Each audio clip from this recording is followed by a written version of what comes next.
Émeric Carnier, vous êtes le président de Vienart, Oui. 71e édition.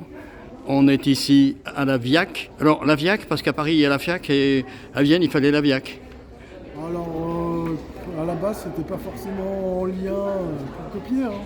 Nous, c'est Vienne Art Contemporain, ça fait VIAC.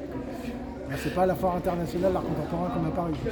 Bon, combien d'artistes réunis cette année 2025? Une petite quarantaine, plus les artistes amateurs avec qui on fait des ateliers, avec nos partenaires et les associations. Des artistes de la région ou on a balayé plus large pour aller les chercher et les mettre en valeur? Alors on a balayé de là où ils venaient, on n'a pas forcément de critères géographiques. Il y en a un qui vient des Vosges, du Sud, mais ça reste un autre courant des Arlois, on va dire. Mais ça reste du français et principalement de la région quand même, du régional. Alors pourquoi ce thème autour de la minéralité et de la fluidité? Pourquoi?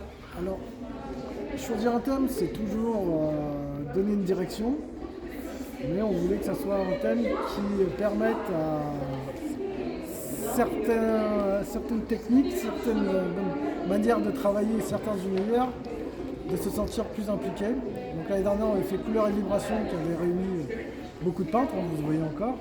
Et là, on voulait plus accentuer et donner plus envie à des sculpteurs de travailler sur le thème, sur notre thème. Donc on a pris la minéralité. Et comme on voulait mettre des oppositions et que ça soit un thème qui puisse être interprété de 1000 façons différentes, on a rajouté la fluidité pour mettre du contraste, du yin et du yang, entre ce qui est éternel, voire immobile, comme la roche, le minéral, et ce qui est éphémère et qui bouge tout le temps, tout en mouvement, qui est le fluide, le liquide, etc. Donc voilà, c'était pour avoir une diversité d'angles d'attaque. L'association Vienart qui est à l'initiative de cette exposition se porte bien aujourd'hui?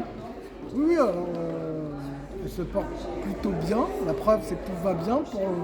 On a bien réussi à faire une bonne installation, tout va bien jusque-là. Après, c'est comme tout, hein. On rêve d'avoir plus de bénévoles, plus de gens qui nous consacrent du temps pour porter des projets plus importants, les porter de façon plus puissante et plus loin. Voilà, mais on se porte bien, ça va. On n'est pas en déficit, on n'est pas en crise, c'est plutôt pas mal.